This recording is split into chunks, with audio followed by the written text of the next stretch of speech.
Hi hello welcome to my ఇంటి రుచులు only vegetarian.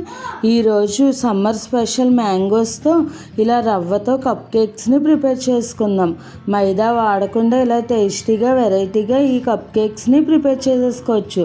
చాలా సింపుల్గా చేసుకోవచ్చు, అలాగే టేస్ట్ కూడా చాలా బాగుంటుంది.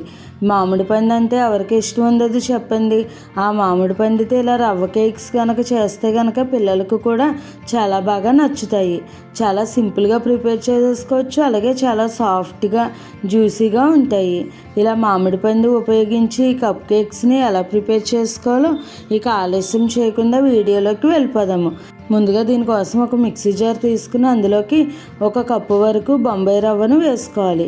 ఉప్మా రవ్వ, కరాచీ అంటారు కదండి, తెల్ల గోధుమ నూక, దానిని వేసుకోవాలి. ఇప్పుడు ఈ బొంబాయి రవ్వని ఒకసారి మెత్తగా గ్రైండ్ చేసుకోవాలి. ఇలా మనం గ్రైండ్ చేసుకోవడం వల్ల ఇంకా మెత్తగా గ్రైండ్ అవుతుంది. ఇప్పుడు ఇలా గ్రైండ్ చేసుకున్న ఈ గోధుమ రవ్వను ఒక మిక్సింగ్ బౌల్లోకి వేసేసుకోవాలి. మీరు ఈ గోధుమ రవ్వ ప్లేస్లో నార్మల్ మైదాతోనైనా సేమ్ ప్రాసెస్లో చేసుకోవచ్చు. కానీ హెల్దీగా అలాగే టేస్టీగా రావాలి అంటే కనుక ఇలా గోధుమ రవ్వతో ప్రిపేర్ చేయండి, చాలా బాగా వస్తుంది. ఇప్పుడు చూసారు కదండి, గోధుమ రవ్వ అంతా కూడా ఈ మిక్సింగ్ బౌల్లోకి వేసేసుకున్న తర్వాత అదే మిక్సీ జార్లోకి మనం ఏ కప్పుతో అయితే రవ్వ తీసుకున్నామో ఆ కప్పుతో 1 కప్పు వరకు మామిడి పండు ముక్కల్ని వేసుకోవాలి. అలాగే 1/2 కప్పు వరకు ఆయిల్, తర్వాత 1/2 కప్పు వరకు పెరుగుని వేసుకోవాలి. ఇప్పుడు వీటిని స్మూత్గా బ్లెండ్ చేసుకోవాలి. అలాగే మామిడి పండు స్వీట్నెస్ని బట్టి పంచదారను వేసుకోండి. నేనైతే 1/2 కప్పు వరకు వేసుకుంటున్నాను. మీరు స్వీట్ చూసి అడ్జస్ట్ చేసుకోండి. చూసారు కదండి, ఇలా ఫైన్ పేస్ట్ లాగా ఇలా గ్రైండ్ చేసుకోవాలి. ఇప్పుడు ఇలా గ్రైండ్ చేసుకున్న ఈ ప్యూరీలోకి 1/4 కప్పు వరకు కాచి చల్లార్చిన పాలను వేసుకోవాలి. పాలు అన్నది మీరు కన్సిస్టెన్సీకి చూసుకుని వేసుకోండి. నేనైతే 1/4 కప్పు వేసుకున్నాను, నాకు పర్ఫెక్ట్గా సరిపోయింది. చూడండి ఎంత క్రీమీగా ఉందో ఈ మామిడి పండు ప్యూరీ అన్నది. ఇప్పుడు ఈ మ్యాంగో ప్యూరీని మనం ముందుగా గ్రైండ్ చేసి మిక్సింగ్ బౌల్లోకి వేసుకున్న ఈ రవ్వ మిశ్రమంలోకి వేసేసుకోవాలి. ఇలా ఈ ప్యూరీ అంతా కూడా వేసుకుని ఈ రవ్వ అలాగే మ్యాంగో ప్యూరీ బాగా మిక్స్ అయ్యేటట్టుగా బాగా కలుపుకోవాలి. ఎక్కడ ఉండలేమీ లేకుండా ఇలా చక్కగా కలిపేసుకోవాలి. ఇలా విస్కర్తో కానీ లేదంటే ఇలా స్పాచులాతో కానీ కలుపుకున్నా కూడా చక్కగా మిక్స్ అయిపోతుంది. చూడండి ఎక్కడ ఉండలేమీ ఏర్పడకుండా ఎంత క్రీమీగా ఉందో. ఇప్పుడు ఇలా మిక్స్ చేసుకున్న ఈ మిశ్రమంలోకి ఒక 2 టీ స్పూన్స్ వరకు మ్యాంగో ఫ్లేవర్ కస్టర్డ్ పౌడర్ అయినా లేదంటే వెనిలా కస్టర్డ్ పౌడర్ అయినా కూడా వేసుకోవాలి. ఇలా కస్టర్డ్ పౌడర్ వేసుకోవడం వల్ల కేక్ అన్నది బైండింగ్ చక్కగా వస్తుంది. ఇప్పుడు ఈ కస్టర్డ్ పౌడర్ కూడా ఇలా అంతా కూడా బాగా మిక్స్ అయిపోయిన తర్వాత కన్సిస్టెన్సీ అన్నది మనకి ఈ విధంగా ఉండాలి. కొద్దిగా పలుచగానే ఉండాలి. రవ్వ నాని వాటర్ని అబ్జర్వ్ చేసుకున్నప్పుడు మరికొద్దిగా చిక్కబడుతుంది. ఇప్పుడు మూత పెట్టేసుకుని కనీసం ఒక 15 నిమిషాల పాటు రెస్ట్ ఇవ్వాలి. అప్పుడు నూక నాని చక్కగా సెట్ అవుతుంది. చూడండి ఇందాకటి మీద కొద్దిగా మనకు ఈ కన్సిస్టెన్సీ అన్నది చిక్కబడింది. కన్సిస్టెన్సీ అన్నది ఈ విధంగా ఉంటే కనుక కేక్స్ అన్నవి పర్ఫెక్ట్గా వస్తాయి. ఇప్పుడు ఇలా మిక్స్ చేసుకున్న ఈ మిశ్రమంలోకి ఒక 1/2 టీ స్పూన్ వరకు బేకింగ్ పౌడర్ వేసుకోవాలి. అలాగే ఇందులోకి ఒక 1/2 టీ స్పూన్ వరకు వంట సోడాను కూడా వేసుకోవాలి. చిటికెడంత ఉప్పును కూడా వేసుకోవాలి. ఉప్పు వేసుకోవడం వల్ల స్వీట్ అన్నీ కూడా బ్యాలెన్స్గా సరిపోతాయి. చాలా తక్కువగా సాల్ట్ వేసుకోవాలి, వేసామా లేదా అన్నట్టుగాను. ఇప్పుడు ఈ సోడా అంతా కూడా బాగా మిక్స్ చేసుకోవాలి. ఒకవేళ పిండి పలచనవ్వింది అనుకుంటే కనుక కొద్దిగా గోధుమ రవ్వను కలుపుకోండి. అలాగే పిండి మరీ గట్టిగా ఉంది అనుకుంటే కాచి చల్లార్చిన పాలను మరికొన్ని వేసుకోండి. ఇప్పుడు ఈ పిండిని అంతా కూడా ఇలా కలిపేసుకున్న తర్వాత ఇంట్లో నార్మల్గా ఇలా చిన్న చిన్న బౌల్స్ ఉంటాయి కదండి, వాటితో ఈ కప్ కేక్స్ని ప్రిపేర్ చేసుకోవచ్చు. లేదంటే ఏదైనా ఇలా టీ కప్స్ అయినా లేదంటే నార్మల్గా ఒక ట్రేలోకి ఈ పేస్ట్ అంతా కూడా వేసేసుకుని పెద్ద కేక్ కింద అయినా కూడా చేసుకోవచ్చు. ఇప్పుడు ఈ స్టీల్ గిన్నెలకు బాగా ఆయిల్ని అప్లై చేసుకోవాలి.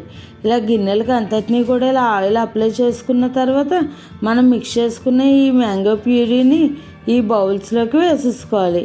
మరి నిండుగా కాకుండా ఒక 3/4 వచ్చే వరకు వేసుకుంటే ఈ కేక్స్ బేక్ చేసుకున్నప్పుడు మరీ పైకి పొంగిపోకుండా చక్కగా సెట్ అవుతుంది. చూడండి, ఈ విధంగా 3/4 కప్పు వరకు ఈ మ్యాంగో పేస్ట్ని అన్ని బౌల్స్లోకి కూడా వేసేసుకోవాలి. అలాగే మనం ముందుగా తీసుకున్న టీ కప్స్లోకి కూడా ఈ విధంగానే ఈ మ్యాంగో పేస్ట్ని అంతటినీ కూడా వేసేసుకోవాలి. నేను తీసుకునే క్వాంటిటీకి నాకు ఒక 6 వరకు కప్ కేక్స్ ఇలా స్టీల్ గిన్నెల్లోకి వచ్చాయి. అలాగే 3 టీ కప్స్లోకి వచ్చాయి. దాన్ని బట్టి మీరు చేసుకునే క్వాంటిటీని బట్టి మామిడి పండు అలాగే రవ్వను అడ్జస్ట్ చేసుకుంటే సరిపోతుంది. రవ్వ ఎంత తీసుకున్నామో మామిడి పండు ముక్కలు కూడా అంతే క్వాంటిటీలో తీసుకుంటే సరిపోతుంది. ఇప్పుడు ఈ బౌల్స్ని ఇలా ఒకసారి ట్యాప్ చేయాలి.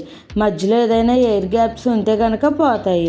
ఇప్పుడు దీనిపైన సన్నగా చాప్ చేసుకున్న డ్రై ఫ్రూట్స్ కానీ లేదంటే ట్రూటీ ఫ్రూటీ కానీ ఏదైనా కూడా ఇలా గార్నిష్గా చేసుకోవచ్చు. చూసారు కదండి, ఈ విధంగానే ఈ అన్ని కప్ కేక్స్ని ప్రిపేర్ చేసుకున్న తర్వాత పేపర్ కప్స్ని కూడా రెడీ చేసేసుకుని ఇప్పుడు ఇది మనం ఓవెన్ లేకుండా చేస్తున్నాం కాబట్టి ప్రీహీట్ అవుతున్న ఈ గిన్నెలోకి ఈ కప్స్ని ఉంచేసుకోవాలి. ఏదైనా దలసరిగా ఉన్న ఒక గిన్నెను స్టవ్పై పెట్టుకుని మధ్యలోకి స్టాండ్ పెట్టి ఇలా పైన ప్లేట్ పెట్టి ఒక 10 మినిట్స్ మీడియం ఫ్లేమ్ మీద హీట్ చేసుకుంటే కనుక ఈ గిన్నె అన్నది ప్రీహీట్ అయ్యి ఉంటుంది. ఇప్పుడు దాంట్లోకి మనం ముందుగా సెట్ చేసుకున్న ఈ కప్ కేక్స్ని ఒక్కొక్కటిగా పెట్టేసుకోవాలి. నేను చేసుకున్న ఈ కప్ కేక్స్ నేనైతే 2 ట్రిప్పుల కింద బేక్ చేసుకున్నాను. మధ్యలో ఈ టీ కప్స్ను కూడా పెట్టేసుకుని బేక్ చేసుకోవడమే. బేక్ చేసుకోవడం కోసం ఈ గిన్నె పైన మూత పెట్టేసుకుని మీడియం ఫ్లేమ్లో కనీసం ఒక 15 నుంచి 20 నిమిషాల పాటు మీడియం ఫ్లేమ్లో బేక్ చేసుకోవాలి. అలాగే మనం మధ్య మధ్యలో కూడా చూసుకుంటూ ఉండాలి, లేదంటే మాడిపోయే ఛాన్సెస్ ఉంటుంది. ఒక 15 నిమిషాలు అయిన తర్వాత నేను మీకు చూపిస్తున్నాను. చూడండి, కేక్స్ అన్నవి చక్కగా సెట్ అయిపోయినాయి.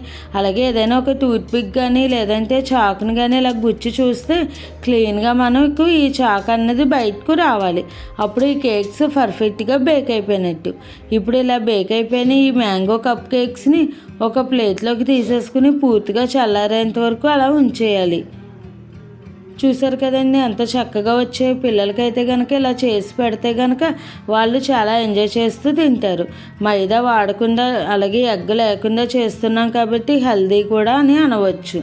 ఇప్పుడు ఈ కేక్స్ కొద్దిగా చల్లారిన తర్వాత వీటిని ఒక చాకు సహాయంతో ఇలా అంచుల్ని స్కాప్ చేసేసి మనం డీమౌల్డ్ చేసేసుకుంటే ఎంతో టేస్టీగా ఉండే మ్యాంగో రవ్వ కేక్ రెడీ అయిపోయింది. ఇలా చాలా సింపుల్గా అన్ని ఇంట్లో ఉన్న వాటితోనే ఈజీగా ఈ కప్ కేక్స్ని ప్రిపేర్ చేసేసుకోవచ్చు. మీరు కూడా ఈ రెసిపీని ఒకసారి ట్రై చేసి ఎలా వచ్చిందన్నది నాకు కామెంట్ చేయండి. చూడండి, ఎంత సాఫ్ట్గా జ్యూసీగా ఉన్నదో, లోపల కూడా చక్కగా మగ్గిపోయింది. ఈ విధంగా చాలా సింపుల్గా టేస్టీగా ప్రిపేర్ చేసేసుకోవచ్చు. చూస్తుంటేనే నోరు ఊరిపోతుంది కదండి. టేస్ట్ కూడా అంతే బాగున్నాయి. మీరు కూడా ఈ రెసిపీని ట్రై చేసి ఎలా వచ్చిందన్నది నాకు కామెంట్ చేయండి. అలాగే మీకు ఈ రెసిపీ నచ్చినట్టయితే లైక్ చేసి షేర్ చేసి కామెంట్ చేసి నా ఛానల్ సబ్స్క్రైబ్ చేసుకుని పక్కనే ఉన్న బెల్ ఐకాన్ క్లిక్ చేయడం మర్చిపోకండి. ఇంకా మీకు ఏమైనా వెజిటేరియన్ రెసిపీస్లో వెరైటీగా హెల్తీగా టేస్టీగా సింపుల్గా కావాలి అనుకుంటే నాకు కామెంట్ చేయండి. Thanks for watching.